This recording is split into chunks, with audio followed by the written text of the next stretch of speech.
लड़ाई नहीं छोड़ी है। मैं भले ही मेंबर ऑफ पार्लियामेंट हूँ, मगर मैं अपने समाज के लिए सड़कों पे हूँ, सड़कों पे था, सड़कों पे रहूंगा। लेकिन ये हमारे भाइयों का मामला है। हम बेवकूफ नहीं कि अपने भाइयों से लड़ेंगे। हम अपने भाइयों से, डीएससी के जो भाई हैं, इस आंदोलन के बाद उनसे भी बैठ के बात करेंगे। अब हमें किसी बंदर की जरूरत नहीं कि वो रोटियों को बंटवारे में इंसाफ करे। हम सरकार की नीयत को जानते हैं, समझते हैं। हमें सरकार की नीयत, इन सरकारों को, मानववादी सरकारों को दिन में तारे दिखा देंगे, ना भाईचारा टूटने देंगे, ना अपने अधिकार जानते हैं। मैंने सड़कों के ये हमला अपने अधिकारों पे, समाज के अधिकारों बर्दाश्त नहीं किया। सर पे टोपी असपा की और झंडा बसपा का, और कैसे समाज के लिए लड़ रहे हैं नौजवान, आपने देखा। ये हमारी लड़ाई अधिकारों की है, पार्टियों की लड़ाई नहीं है। और बहन जी हमारी हमेशा सम्मानित है। हमारे लिए बहन जी महापुरुष हैं। में वर्गीकरण को लेकर जो टिप्पणी आई है सुप्रीम कोर्ट की, उसको लेकर दिल्ली के जंतर मंतर पे आंदोलन है। और चंद्रशेखर आज़ाद मौजूद है यहाँ पे, वर्तमान सांसद नगीना से और आज़ाद समाज पार्टी के अध्यक्ष। जो टिप्पणी है सुप्रीम कोर्ट की, वो सचमुच में पीछे छूटे हुए लोगों को अधिकार दिलाने की कोशिश है या फिर साजिश है? आप क्या सोचते हैं? मैं इसको साजिश मानता हूँ। अगर अधिकार दिलाने की बात हो तो मैं आपको याद दिलाना चाहता हूँ, 1.5 साल पहले हमने तमाम राष्ट्रपति को भी ज्ञापन दिया था, पूरे देश में धरना करके प्राइम मिनिस्टर को भी ज्ञापन दिया था, मुख्यमंत्री को दिया था कि जो जातियां हाशिए पे है, आपके फॉर्मूलों की वजह से, आपके सिस्टम की वजह से, क्योंकि आपने आरक्षण अभी तक पूरा नहीं किया। भाई 15% आरक्षण शेड्यूल कास्ट को है, 4 या 5% मिला है। 27% आरक्षण ओबीसी को है, 6 या 7% पूरा हुआ है क्लास 1 से लेकर क्लास 4 तक, और 7% करीब आरक्षण, 4.5% आदिवासियों को, उसमें से 3 या 4% पूरा हुआ। आज तक आपने हमारे हकमारी को रोका ही नहीं। जो डकैती हमारे अधिकार है उसको आपने रोका नहीं। तो आपकी मनसा पे हमें शक है। हमें अपने भाइयों को अगर अधिकार मिलता है उसका कोई विरोध हम लोग नहीं करते। हम तो चाहते हैं कि हमारे भाइयों को अधिकार मिले और हमारी जो एकता है वो बनी रहे, लेकिन हम उनको सरकार की कठपुतली नहीं बनने देना चाहते। मैं अगर कोई टिप्पणी करता है कम पढ़े लिखे, काम नहीं करते, नौकरी करते, मैं इस बात को स्वीकार नहीं करता। हमारा समाज है, हमें उसका हाथ पकड़ के ऊपर उठाना है, हमें उनकी हिस्सेदारी का ध्यान रखना है, लेकिन हम अपने लोगों में बंटवारा नहीं होने देंगे। इस बात की को भी सुनिश्चित करना, संकल्पित करना हमारी जिम्मेदारी है। तमाम राजनीतिक दलों ने पल्ला झाड़ लिया है इससे। एक बहुजन समाज पार्टी के अध्यक्ष मायावती जी ने स्टेटमेंट दिया है कि वो साथ हैं, एक आप सड़क पे उतरे हैं। देखो, ये पार्टियों का सवाल नहीं है। कुछ लड़ाइयाँ ऐसी होती हैं जो समाज हित में लड़नी पड़ती। जब समाज कोई फैसला ले लेता है तो पार्टियों को पीछे जाना पड़ता है, समाज के साथ खड़ा होना पड़ता है। जब हम लंबे समय से सुप्रीम कोर्ट को देखते हैं, जब हम लंबे समय से भारतीय जनता पार्टी को देखते हैं, जब हम लंबे समय से उनकी सरकारें देखते हैं, जब हम लंबे समय से इस देश में वंचित वर्गों के अधिकारों पे जो कुठाराघात हो रहा है उसको देखते हैं, जब हम अपने लुटते हुए अधिकारों को देखते हैं, तो हमें समझ आता है। मैं आपको याद दिलाता हूँ, डॉक्टर बाबा साहब अम्बेडकर ने कहा था कि संविधान कितना भी अच्छा क्यों ना हो, चलाने वाले हाथ अच्छे नहीं होंगे, उनकी नीयत अच्छी नहीं होगी, उनकी नीति अच्छी नहीं होगी, तो अंततः संविधान बुरा साबित होगा।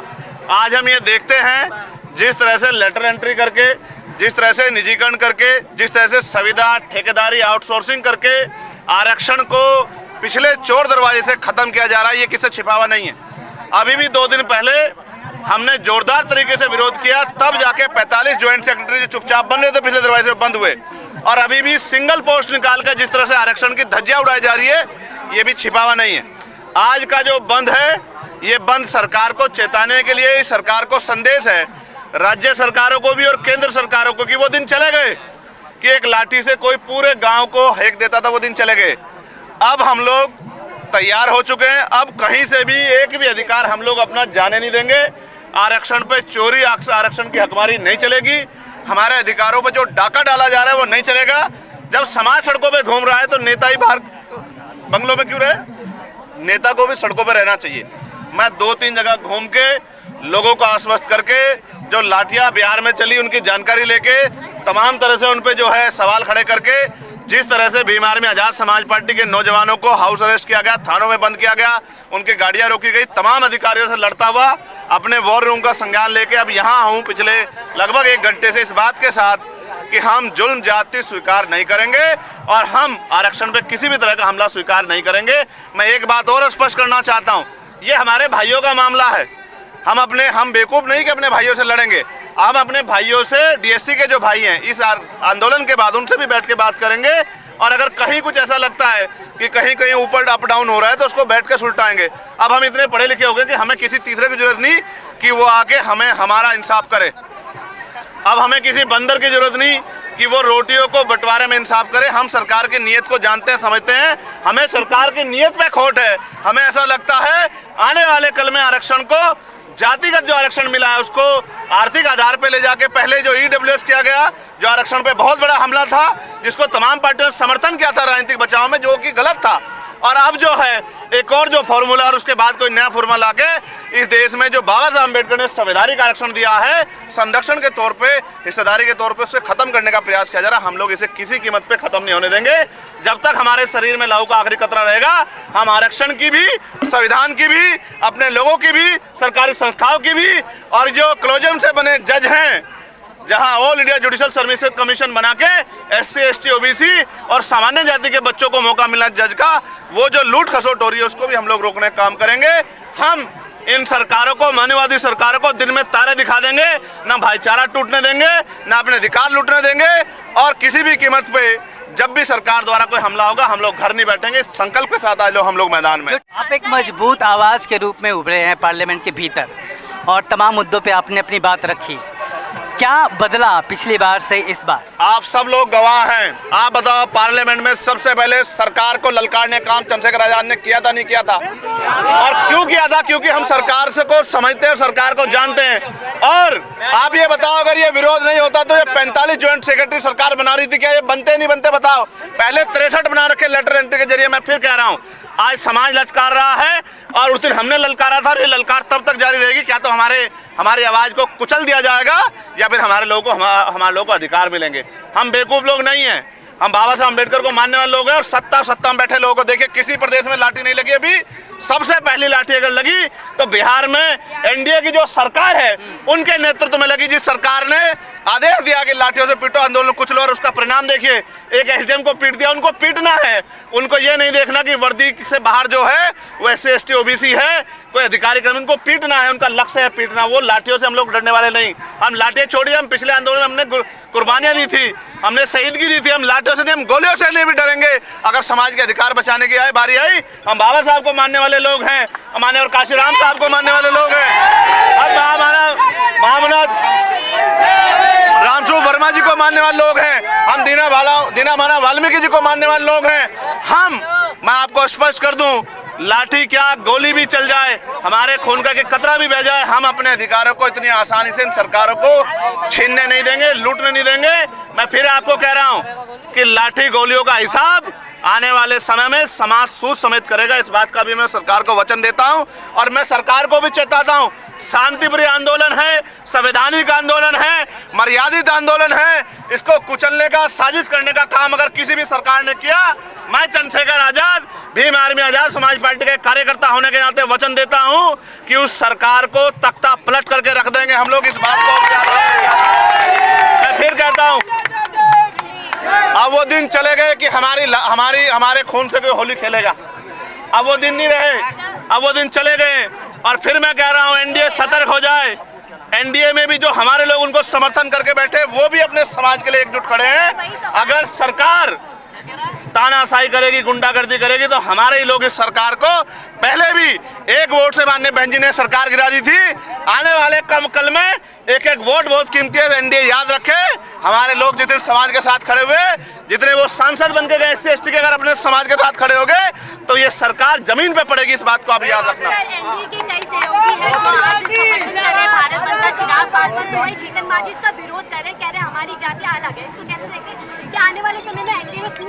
देखिए, मैं फिर कह रहा हूँ, जिसे समझ आ रहा है वो विरोध कर रहा है, और जिनको नहीं समझ आया उनको अपने भाइयों को हम लोग बिठा के वार्ता करके टेबल टॉक करके समझाएंगे। गोलमेज कॉन्फ्रेंस हुई थी या नहीं हुई थी? आंदोलन के बाद भी रास्ते होते हैं। हम अपनी एकता को टूट नहीं देंगे। जिनको चुनावी लाभ चाहिए हमारी एकता को अलग अलग करके, वो अलग लोग हैं। हमें अपने भाईचारे को बनाना, हम लोग टेबल टॉक करेंगे, हम उनके बीच में जाएंगे, हमारी जिम्मेदारी है। हम उनसे वार्ता करेंगे और उनसे कहेंगे कि बताओ कहाँ समस्या है, उस समस्या को हम लोग मिलकर दूर करेंगे। आप बताओ, अगर किसी के बड़े भाई को हक मिलेगा, क्या छोटा भाई विरोध करेगा? या किसी के छोटे भाई को हक मिलेगा, क्या बड़ा भाई विरोध करेगा? सवाल ये है, आप इसको इस तरह समझो, 13 पॉइंट रोस्टर आया था, हम लोगों ने सामूहिक रूप से विरोध किया। क्यों किया? कि अभी आरक्षण की वजह से 6ठा पद हमें मिलता है। 3 से 4 पद निकाल के, एकल पद निकाल के जब आरक्षण को बिल्कुल जीरो कर दिया गया और सामान्य जाति के लोगों को भर दिया गया, तो हम इस षड्यंत्र को समझते हैं, इसलिए हम लोग इसका विरोध करें। इसलिए नहीं करें कि हमारे भाइयों को कुछ मिल रहा तो हम विरोध क्यों विरोध करेंगे। अगर ये 2 नौकरी हमारे भाइयों को मिल जाती है, 2 नौकरी चंद्रशेखर पासी, चंद्रशेखर जाटव के अलावा चंद्रशेखर वाल्मीकि को मिल जाती है, अतुल वाल्मीकि को मिल जाती है, हमें दिक्कत नहीं है। बात नौकरी की नहीं है, हमारी एकता नहीं टूटनी चाहिए जो सरकार तोड़ना चाहती है। 2 नौकरी अगर डोम को मिल जाती है हमें दिक्कत नहीं है, नौकरी की बात थी नहीं। हम एक ग्रुप है, हम एक ताकत है, हम एक शक्ति है, उस शक्ति को हम लोग किसी भी कीमत पर नहीं जाने देंगे। जो लोग संविधान लेके पूरे लोकसभा चुनाव में घूमते रहे हैं, 2 बड़े नेता, आज जब दलितों के भीतर एक सबसे बड़ा सवाल है ये रिजर्वेशन में क्लासिफिकेशन का, तब उन्होंने चुप्पी साध रखी है। समाज की आंखें है, समाज सब देखता है। समाज को किस तरीके से समझना चाहिए? वो लड़ाई कुछ और थी। वो लड़ाई ये थी कि भारतीय जनता पार्टी को हटा के देश बचाना है। अब लड़ाई कुछ और है। आने वाले चुनाव में आपको सबको पता लग जाएगा कि समाज क्या सोचता है। समाज बहुत सारे लोगों के चेहरों से पहले ही उनके चेहरे बेनकाब हो चुके हैं, इसमें कुछ छिपा हुआ नहीं है। हमने डिमोशन जो हुआ वो भी देखा, हमने बहुत कुछ देखा, हमने ये सरकार भी देखी, इससे पिछली भी देखी, हमने सब कुछ देखा। लेकिन याद रखें, सरकार हम बच्चे नहीं हैं। ये जो पसीना बह रहा है इसकी जगह खून भी देना पड़ा अपने अधिकारों को बचाने के लिए तो देंगे। इन सरकारों को दिन में तारे दिखाने पड़े। मैं आपको फिर कह रहा हूँ, अशोक भाई, राहुल भाई, गजेंद्र भाई, अभी 11 सितंबर बाकी है। मेरी बात को आप याद रखना, एक दिन में अगर सरकार नहीं सुनेगी तो 11 सितंबर को सुनेगा। और मैं वचन दे कह रहा हूँ, जिस दिन पार्लियामेंट का सेशन आएगा इतनी ताकत से हम लोग उतरेंगे कि सरकार को मजबूर कर देंगे कि संविधान के आरक्षण को संविधान की 9वीं सूची में डाला जाए और पूरा बैकलॉग भर के ये जो हमला हो रहा है इस हमले को बंद किया जाए। आप लोग ध्यान रखना, मैंने सड़कों की लड़ाई छोड़ी नहीं है। आप जानते हैं मैंने सड़कों की लड़ाई नहीं छोड़ी है। मैं भले ही मेंबर ऑफ पार्लियामेंट हूं, मगर मैं अपने समाज के लिए सड़कों पे हूं, सड़कों पे था, सड़कों पे रहूंगा। लेकिन ये हमला अपने अधिकारों पे, समाज के अधिकारों बर्दाश्त नहीं किया जाए। आने वाले दिनों में तमाम राज्यों में चुनाव है, विधानसभा चुनाव। आज़ाद समाज पार्टी की भूमिका उन राज्यों में क्या कुछ होगी या फिर वो यूपी तक अभी सीमित रखेगी कुछ? आज़ाद समाज पार्टी हरियाणा का चुनाव भी लड़ेगी, आज़ाद समाज पार्टी उपचुनाव भी लड़ेगी, आज़ाद समाज पार्टी जम्मू कश्मीर का चुनाव भी लड़ रही है, आज़ाद समाज पार्टी महाराष्ट्र झारखंड में भी तैयार करी। आज़ाद समाज पार्टी भीम आर्मी की शक्ति को से आज कोई अनभिज्ञ नहीं है। आप ये जानते हैं, आजाद समाज पार्टी भीम आर्मी के लोगों ने मेहनत की, आपके बीच के लोग हैं, आपने देखा उनको संघर्ष करते, आपने उनको लाठी खाते देखा, गोली खाते देखा, जेल जाते देखा। आज ये जो बल पैदा हुआ है, आप बताओ 2017 से पहले भारत बंद होते क्या? ईमानदारी से हाथ रख के अपने दिल पे बताओ, ये बल कहाँ से पैदा हुआ है? ये संघर्ष से पैदा हुआ है। ये अकेला मेरा बल नहीं है, ये समाज के नौजवानों का बल है। कहते हैं ना, संघर्षों के साए में घनघोर जवानी पलती है और इतिहास उधर झुक जाता है जिस ओर जवानी चलती है। आज जवान नौकरी नहीं देख रहा है, आज जवान समाज का हित देख रहा है। आज जवान जो है अपने देश के बारे में सोच रहा है। आज जो देश का जवान इकोनॉमी के बारे में सोच रहा है, आज देश का जवान बेरोजगारी महंगाई के बारे में सोच रहा है, आज देश का जवान सामाजिक न्याय के बारे में सोच रहा है। और ये वो नौजवान है जिसने 2 अप्रैल 2018 को शहीदगी दी थी। सारी सीटों पे चुनाव लड़ेंगे क्या? ये पार्टी का फैसला है, मैं यहाँ बैठ के इस पे कुछ कह दूं। अच्छा, पार्लियामेंट के भीतर चल रहा है कि भाजपा के लोग कमरे में पड़ के क्या क्या सोच रहे होंगे। आज तो मेरे दिल में चल रहा है कि भाजपा के लोग कब जो है सेशन बुला के अपने फैसले पे विचार करेंगे। आज तो मेरे मन में चल रहा है। आज मैं कोई राजनीतिक बात नहीं करना चाहता, मेरी बराबर में कोई चाहे।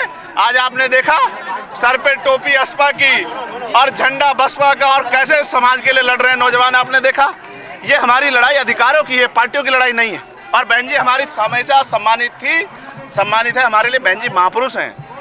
हम किसी की बातों में आके अपनी नेता को बुरा नहीं कह सकते हैं, हम बेवकूफ़ लोग नहीं हैं। वो हमारी नेता थी, नेता हैं और नेता रहेंगी, लेकिन हमें अपने दायित्वों को निभाना है, हमें अपनी जिम्मेदारी को अदा करना है। हम लड़ने के लिए नहीं है, हम एकजुट होकर अपने अधिकारों की रक्षा करने के लिए राजनीति कर रहे हैं। आप पार्लियामेंट के बाहर से आप देश को देखते थे, पार्लियामेंट के भीतर मैंने भी 5 साल पार्लियामेंट कवर किया। जब हम ऊपर से देखते हैं, प्रेस गैलरी से तमाम नेताओं से मिलते हैं, तो एक अलग दुनिया, एक अलग देश देखते और समझते हैं। आपने कौन सा देश देखा और समझा, क्या बदला? देखो, देश में 2 तबके हैं, वो जिनको सरकार अमीर करना चाहती है, जो सरकार के करीब, और एक तरफ ये तबका जो हाशिए पे है, जिन पे बुनियादी सुविधा नहीं है, रोटी कपड़ा मकान नहीं है। हमें उसकी ज़्यादा चिंता है जिसके पास कुछ नहीं है। मैं ये समझ पाया हूँ कि अभी सरकारें पूंजीपतियों के लिए काम करें, जब सरकारें जनता के लिए काम करेगी तभी लोगों के जीवन में खुशहाली आएगी। अगले सेशन में क्या क्या बड़े मुद्दे होंगे? अगर अगले सेशन तक पार्लियामेंट में रहा तो आप देखना।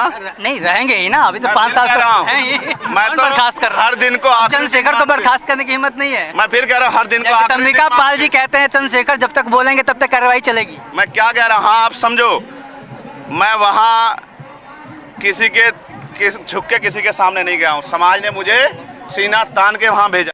जी, तो ये थे भीम आर्मी चीफ आज़ाद समाज पार्टी के राष्ट्रीय अध्यक्ष चंद्रशेखर, जो खुल के मैदान में आ गए हैं। और सबसे बड़ी बात ये है कि उन्होंने इस लड़ाई को पूरे समाज की लड़ाई बताया है और बहन जी को नेता बताया है और कहा है कि पूरी लड़ाई पूरे समाज को मिलकर लड़ना होगा। दिल्ली के जंतर मंतर से कैमरामैन वीरेंद्र के साथ मैं शुभदास, दिल्ली दस्तक।